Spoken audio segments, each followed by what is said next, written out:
Mr. Speaker, I had planned to talk about something else this morning, but the events of the last 12 hours changed my plans.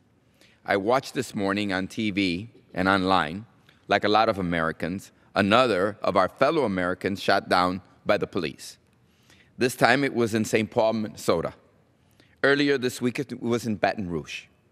But we know it is everywhere, in Chicago, in Baltimore, in South Carolina. It seems that every week or month, another black man is shot by the police, and we always have the same reaction.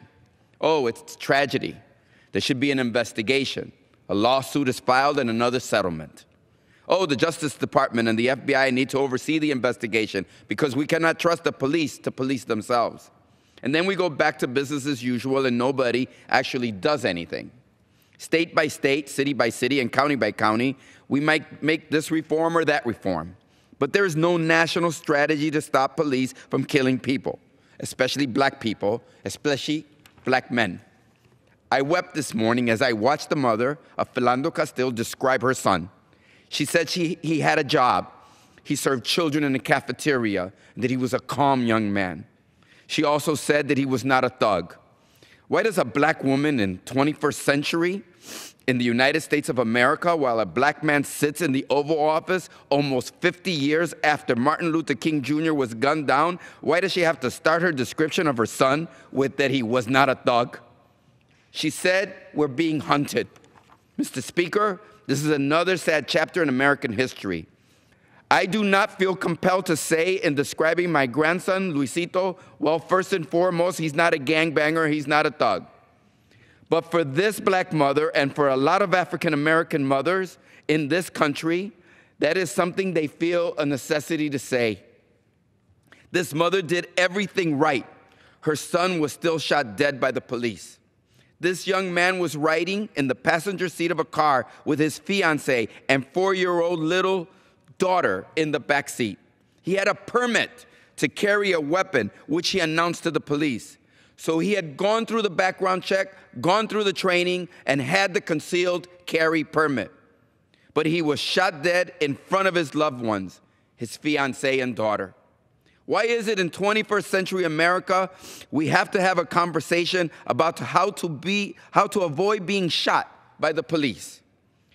Why do I have to instruct my grandson about de-escalation if he comes in contact with the police?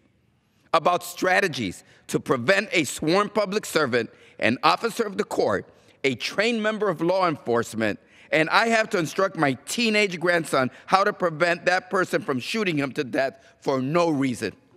Why, Mr. Speaker? We have no national strategy, no national conversation. When Americans are literally crying out in the streets that, yes, Black lives matter, we have no response from the Congress, the People's House. None. The head of the FBI announces he won't press charges against a candidate in the Democratic Party. Stop everything. We need to have hearings, congressional hearings. Benghazi, let's spend millions on hearings, politically hearings.